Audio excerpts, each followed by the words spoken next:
Minha joia não é só arte, ela tem história, um caminho e uma estrada percorrida.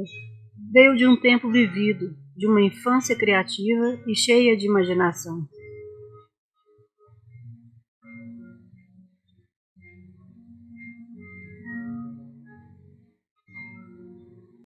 Modelar a argila e transformá-la em uma joia de cerâmica é fazer da minha história uma bela poesia.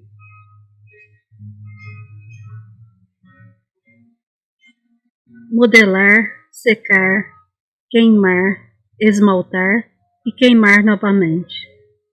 O processo é fascinante, mas é preciso ter calma e saber esperar. Quando trabalho com cerâmica, eu exercito meu autoconhecimento, minhas habilidades, meu desapego e minha sensibilidade. Trabalhar com cerâmica é um constante aprendizado.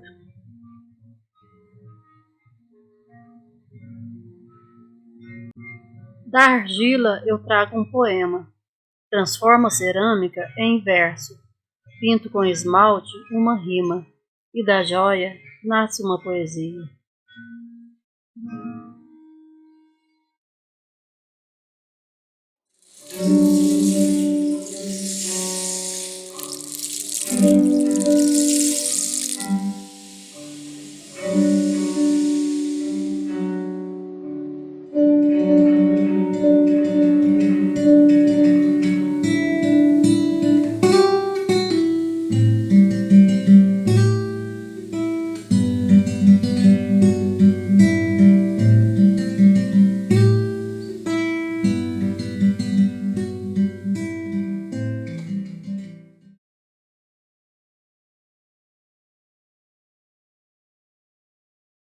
Eu sempre gostei de me adornar, de me enfeitar, como toda mulher, né? E usava também, assim, ouro, né? Alguma coisa dessa joia tradicional. Eu uso joias porque minha vida está intimamente relacionada com a joalheria, né? Eu uso joias para mim, né? Para o meu prazer, para me sentir bem mesmo, né? Então eu gosto e me sinto bem adornada, né? Sem a joia eu como que não estou vestida, né? Eu me sinto assim, desnuda, principalmente brinco. Eu tenho uma relação assim muito grande com brinco, acho que eu amo brincos. Eu não consigo me enxergar sem um acessório, eu não consigo, faz parte de mim, é uma continuidade de mim. E eu uso joias porque elas fazem parte da minha personalidade. E se eu não estiver com joias, é como se eu não estiver com o meu sorriso, com a minha descontração, que faz parte da minha personalidade. Então eu uso joias porque ela consegue falar também mais sobre mim. Eu me enfeito porque eu gosto de me sentir elegante, bonita. Acho que a joia me faz sentir alegre, divertida, colorida. Me faz sentir especial, assim.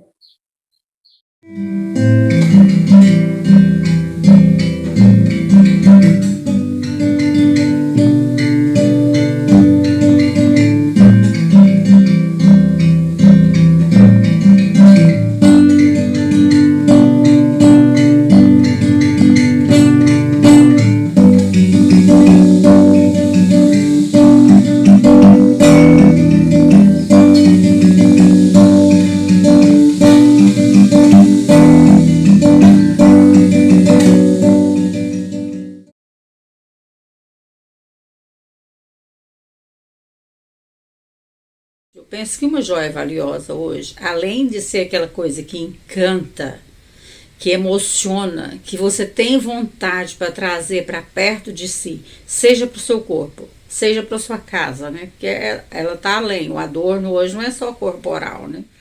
dizer o que é joia para mim é isso, né? Algo que vai durar para a vida toda, que é a arte, né? Que tem um processo de feitio também muito trabalhoso, uma história, né? Assim, algo slow, bem lento, né? Não é essa coisa rápida, feito na bancada, né? Não é uma coisa, para mim, pode ter o material mais precioso que for, mas se for uma coisa seriada, não tem valor, né? Eu sou mais do manufaturado, feito à mão mesmo, né? Que tem a alma da pessoa, né? Tem o tempo dela, a história dela, todo aquele conceito, né? Então isso para mim é joia no meu mundo. Mais joia ainda, por definição, para o grande público, é algo valioso que contém metais preciosos. A joia tradicional que valoriza, diferente, né, da joia tradicional que valoriza pedras preciosas, o ouro, né, e já tem o seu público certo, né, o seu público seleto. Hoje surgiu uma necessidade também por causa do aumento da violência urbana a partir dos anos 90, a partir com a violência surgiu a necessidade de usar outros tipos de materiais, certo? Não só o ouro, pedras preciosas, o diamante que era usado até então. Daí as pessoas guardaram suas joias nos seus cofres e procuraram outro tipo de joias para usar no seu dia a dia.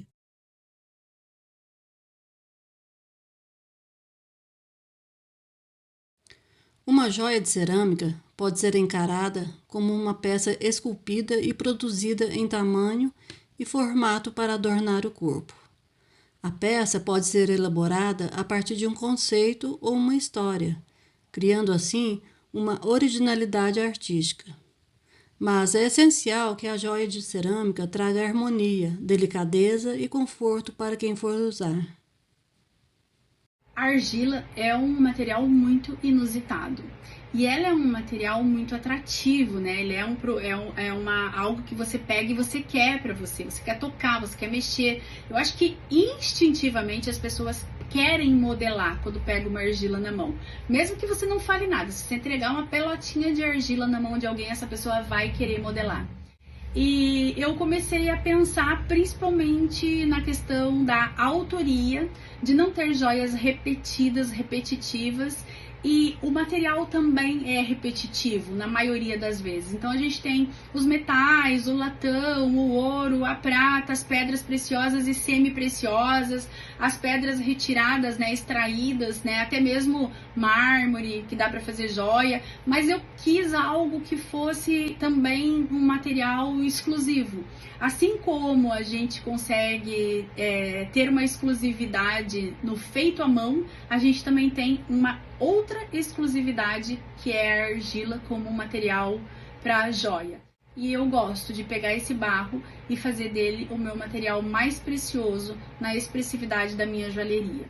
Um dia, né, eu estava fazendo as minhas pesquisas de vidrado e eu tinha um monte de pecinhas, né, de testes, e eu vi uma beleza, assim, uma beleza naquele material. E achei que esse material oferecia as possibilidades, tinha essas qualidades de uma joia tradicional. Por exemplo, ela tinha durabilidade, ela é durável, né, ela tinha beleza,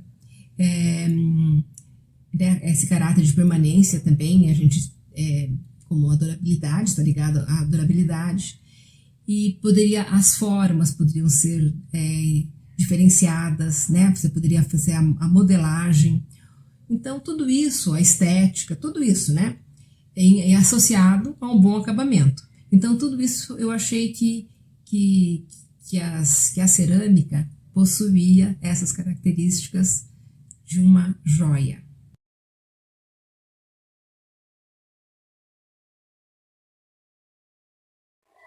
Meu interesse por arte começou há muitos anos atrás. Desde muito pequena, eu sempre gostei muito de teatro, construir peças, brincadeiras que envolvessem o trabalho manual.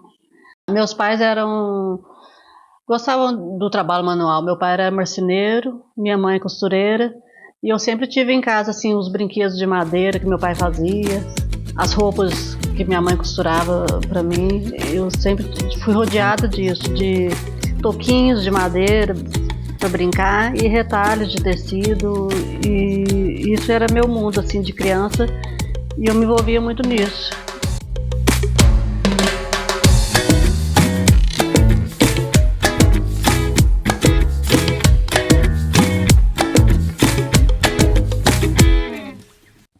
As minhas primeiras joias, ainda na adolescência, durante os anos 80, foram brincos e colares, muitos deles bem extravagantes e chamativos.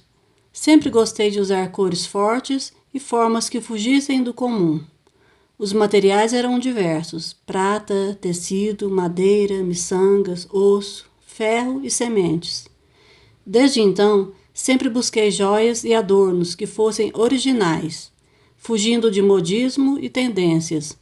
Guardo até hoje algumas das joias que adquiri ao longo da vida.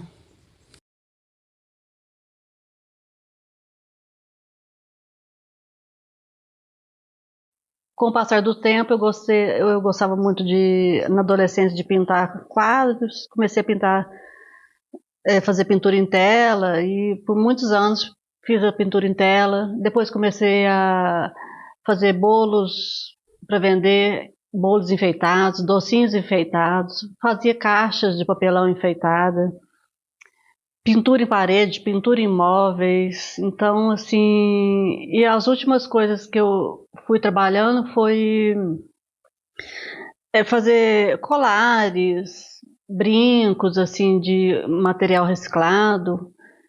E paralelo a isso, quando me formei em pedagogia, eu trabalhei também com crianças e tive uma oportunidade também de trabalhar na prefeitura aqui de São João, dando aula de artesanato, ensinando um pouco algumas técnicas, né, de vários estilos de artesanato, pintura em tecido. E foi bem legal, assim, esse processo. Trabalhei com criança também, ensinando na pintura, né? Sempre gostei dessa parte também de arte e educação. Morei em Juiz de Fora e na época lá também trabalhei um pouco com arte. Fiz alguns cursos com arte e educação. E as últimas coisas lá também que eu fiz, assim, que eu comecei na parte da modelagem, foi o biscuit. O biscuit, eu fiz algum topo de bolo, que é aqueles noivinhos de bolo, né? Eu fazia modelagem neles. E com tudo isso, assim, eu sempre gostei muito da cerâmica, me chamava atenção, mas eu não tinha noção de como era.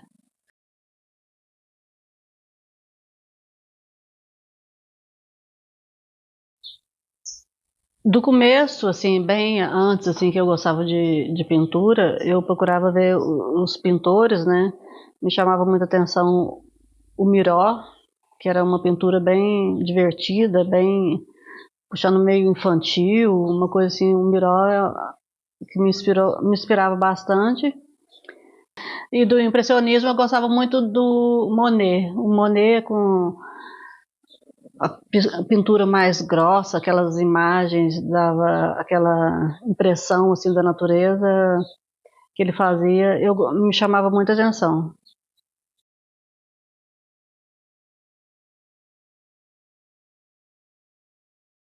Um ano antes de entrar para a faculdade, eu tive em Paraty. E lá, andando pelas ruas de Paraty, eu encontrei uma loja de uma argentina com joias de cerâmica. Eu falei assim, nossa, vou entrar para ver. Ela produzia colares, brincos, anéis. E aí eu achei fantástico, assim, pensei, vou levar um. E ele tinha no meio desse colar, ainda tenho ele ainda, uma pontinha de prata.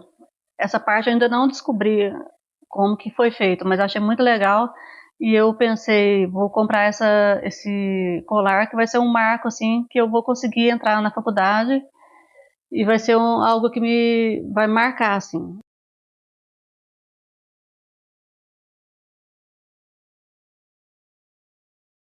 No primeiro ano, eu lembro que a gente teve que fazer uma recepção para os calouros, e cada um podia fazer uma peça para presentear. Foi bem legal, assim. Aí eu pensei em fazer pingentes. Aí comecei a pensar em que tipo de pingente. Recolhi alguns folhas de boldo e fiz alguns pingentes com um cordão e presenteei as pessoas. E todo mundo, os meus pingentes que estavam lá, escolheram. Acabaram rapidinho, assim. Eu fiquei até preocupada. Será que as pessoas vão gostar? E rapidinho as pessoas pegaram. Em 2016, participei do projeto de iniciação científica Queijeiras de Cerâmica, que teve como objetivo a pesquisa do design e criação de objetos cerâmicos utilitários para o consumo de queijos, conhecidos como queijeiras. A proposta, orientada pela professora Luciana Beatriz Chagas, buscou contribuir para a valorização de um produto regional, através da elaboração de um utilitário que agregasse valor à forma de apresentação e acondicionamento de queijos para degustação. Como ferramenta de inspiração para os primeiros protótipos, foi utilizada a prancha de ambientação. A prancha de ambientação é uma ferramenta utilizada para facilitar e orientar o processo criativo. É um mural, que pode ser físico ou digital, que reúne referências visuais para projetos artísticos. Muito utilizado por arquitetos, designers e profissionais de artes plásticas. Essa ferramenta também é conhecida como prancha de ambientação, moodboard e painel de inspiração. O mural pode ser composto por imagens, colagens, vídeos e paletas de cores. Depois de montado, as conexões entre coleção de imagens e as referências pessoais do artista são estimulantes para o processo criativo. Durante o desenvolvimento do projeto, foram realizados estudos com desenhos e uma pesquisa ergonômica com imagens de objetos semelhantes. A partir de então, iniciaram os estudos em argila, com o intuito de estudar a forma tridimensional, a ergonomia e o design. Para a modelagem dos protótipos, foram usadas as técnicas de placa no molde de gesso e acordelamento. O resultado do projeto foram 13 peças e um grande aprendizado quanto à escolha da matéria-prima, processo criativo, design de utilitários, secagem e queima. Durante a graduação, fui convidada a integrar a equipe do Vitral, um ateliê coletivo associado à Galeria Adro, no centro de São João del Rei. Lá eu tive a chance de praticar os conhecimentos que estava adquirindo na faculdade. Além de trocar experiências com os colegas da equipe, pude conhecer a dinâmica de um ateliê de cerâmica e aprimorar minhas técnicas de modelagem e esmaltação.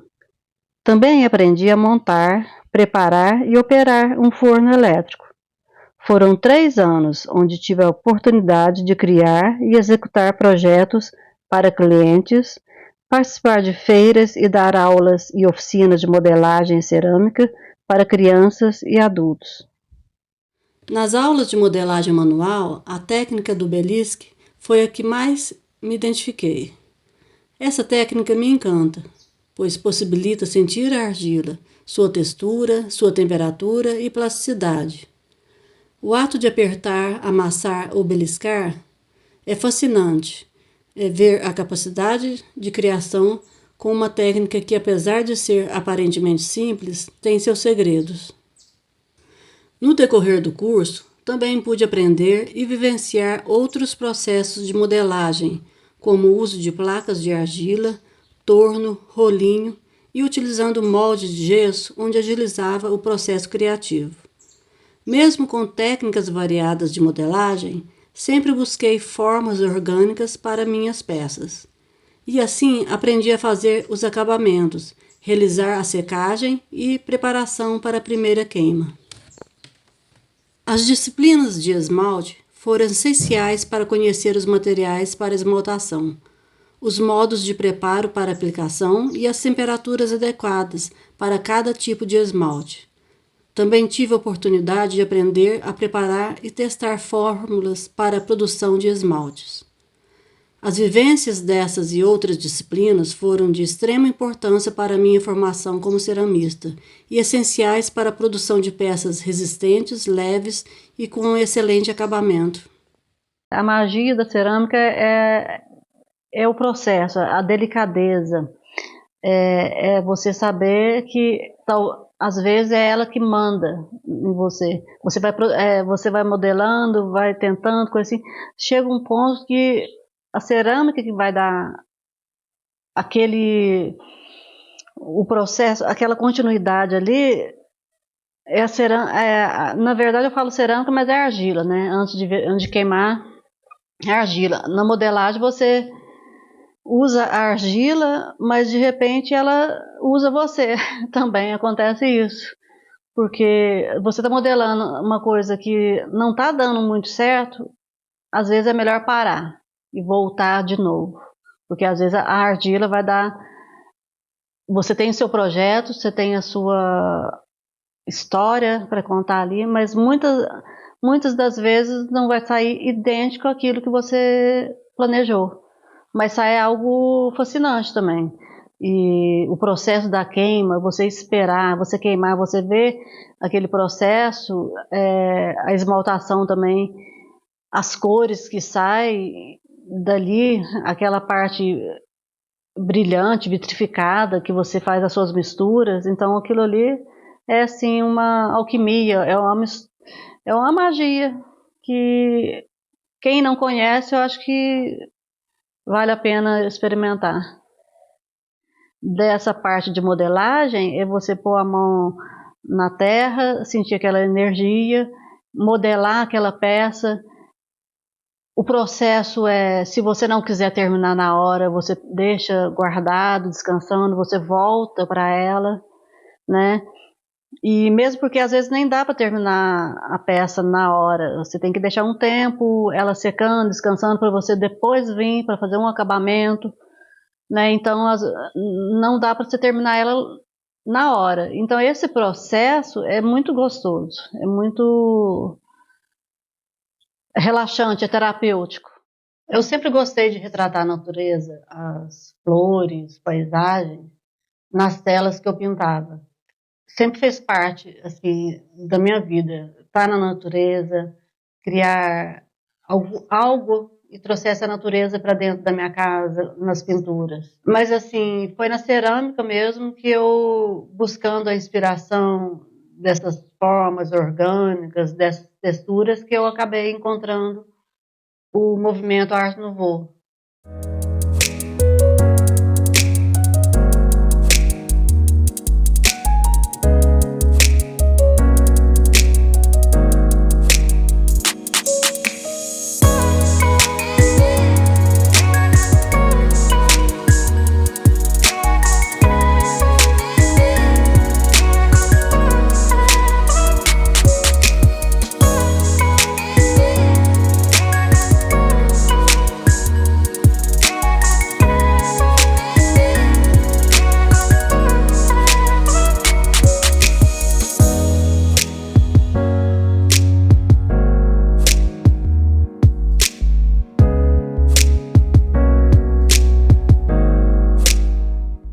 Que retrata bem essa parte da natureza, né? O movimento busca inspiração também nas folhas, nas flores, nos insetos, no pássaro.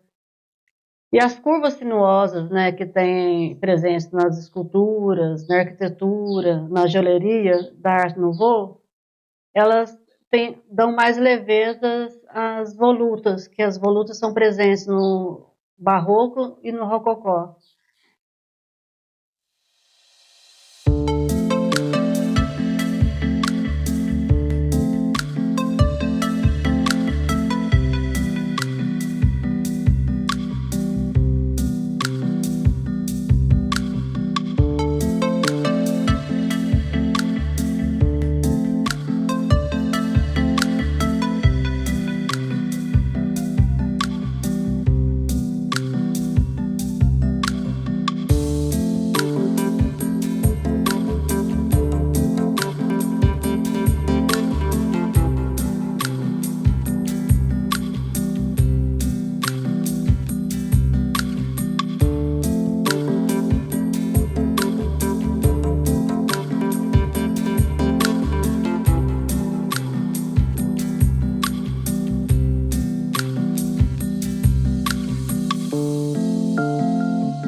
outra coisa que me chamou bastante atenção foi experimentar novos materiais.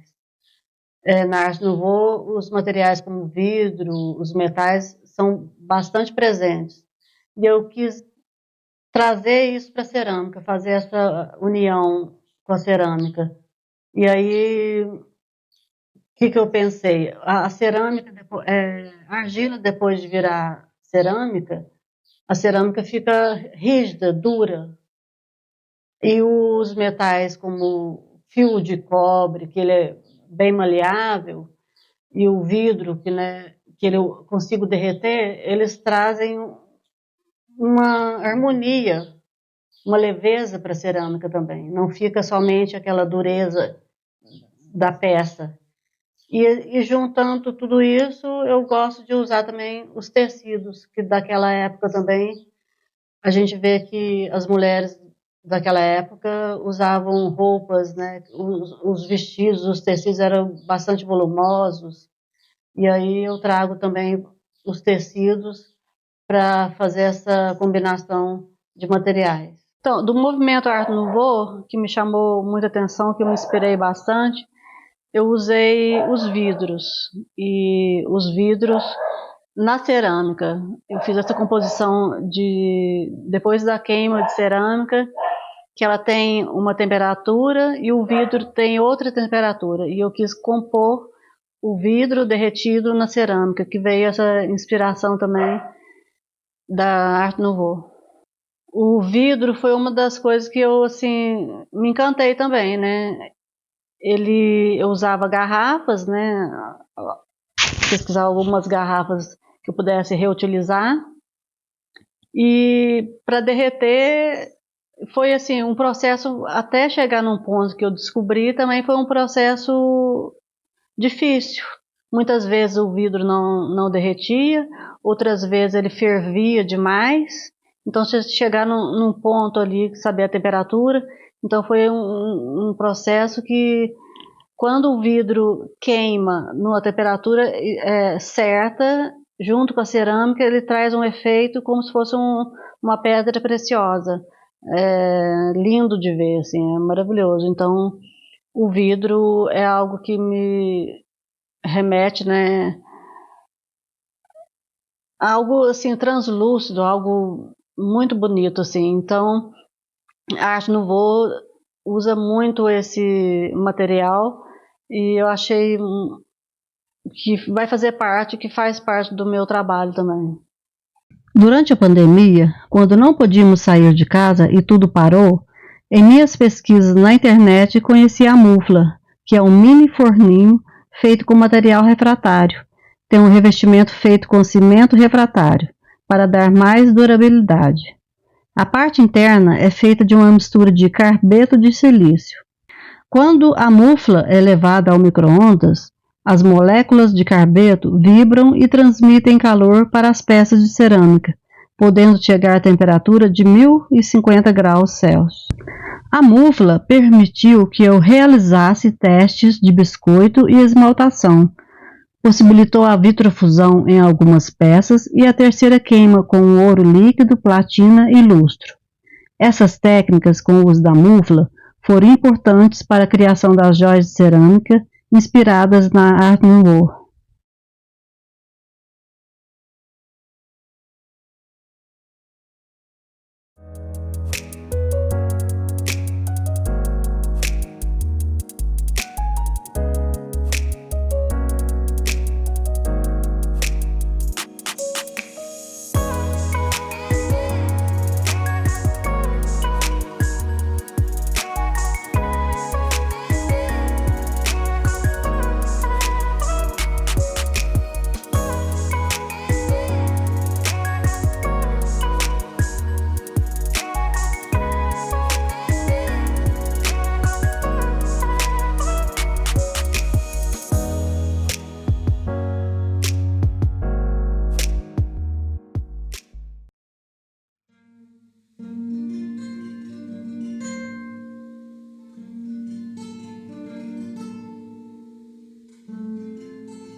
surgiu então a joia que nós temos hoje, a joia contemporânea, a joia de autor, a joia,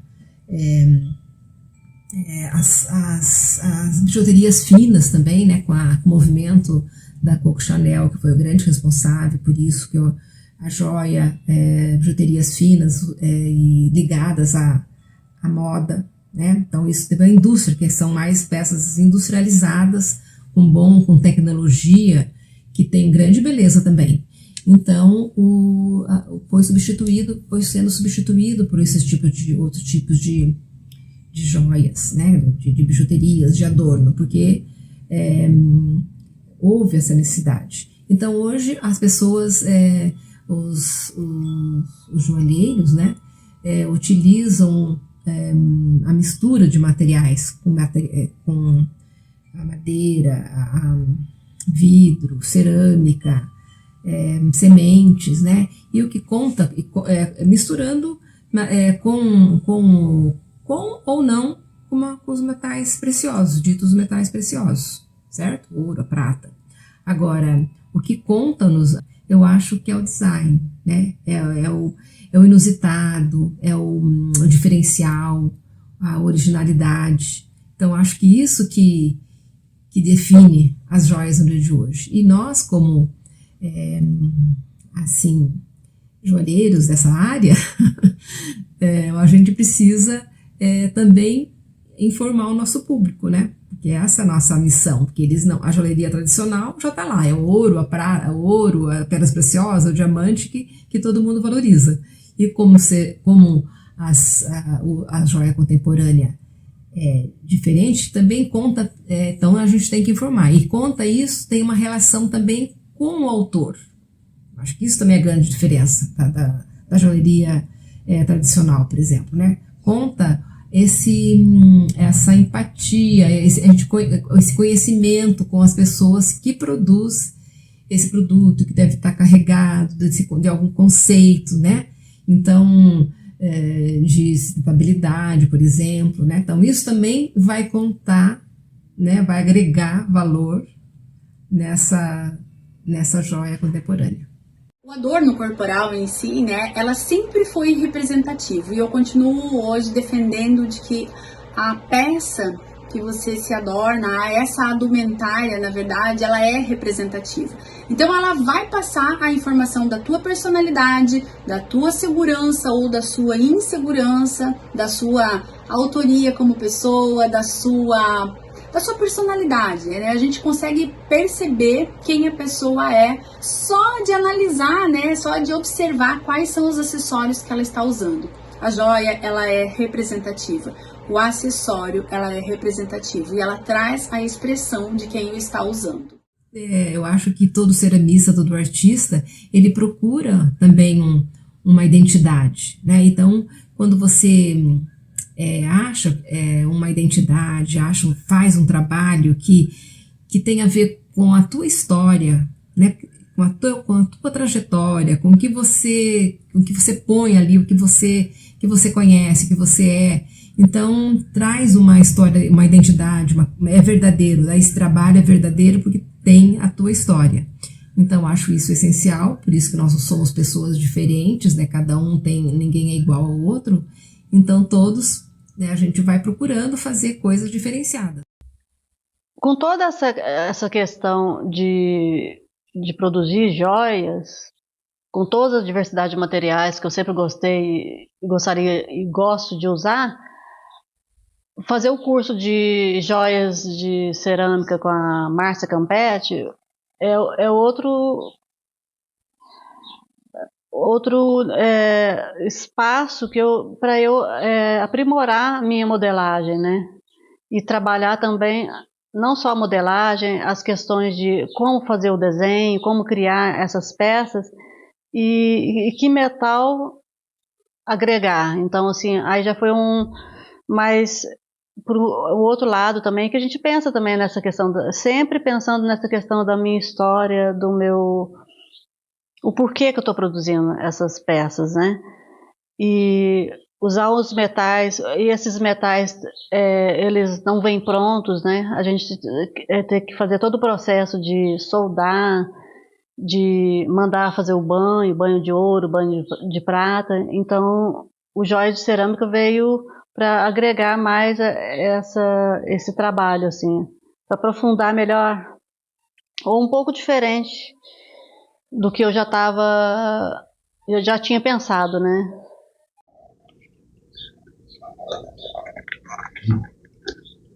História, uma palavra simples, mas com um significado tão complexo. A história é repleta de informações, reais ou imaginárias, cujo registro é temperado com sonhos, emoções e percepções. Uma joia não é diferente. Ela representa a época, a cultura e a sociedade em que foi idealizada. Mas não apenas isso, a joia nasce na mente de alguém cujo conhecimento alia-se à inspiração, à habilidade, à criatividade, à visão e ao sonho do seu idealizador. Assim, ela conecta gerações, emociona e conta uma história.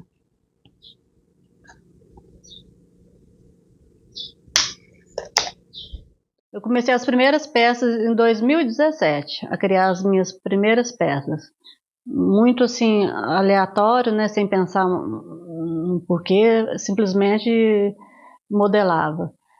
E para as peças de hoje teve um caminhar muito grande, assim, né, fazendo fora a faculdade fazendo paralelo vários cursos. E hoje eu tenho assim uma caixa grande com muitas peças que não deram certo. A queima não ficou legal, a modelagem não ficou legal. Assim, eu falo que não deram certo seja para venda, mas que tem um significado muito grande, que foi o processo, que foi o caminhar para eu chegar até aqui, na modelagem, na forma dos materiais, tudo que eu fui construindo. Então, as primeiras peças realmente nunca ficam, né, daquela forma. Tinha um ar mais grosseiro, mais pesado, a queima era mais baixa e eu não tinha essa noção assim dessa resistência, né? Como eu falei antes, dependendo da forma como pegasse ela, poderia quebrar. Então, nesse decorrer, fazendo cursos, me aprimorando, eu fui assim percebendo que as peças de hoje, com certeza, me dão muita gratificação e alegria de saber que eu tive esse caminhar. Mas aquelas outras antigas também têm uma grande importância. Então hoje eu tenho uma caixa com elas de recordação e ver assim, o meu processo.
vida.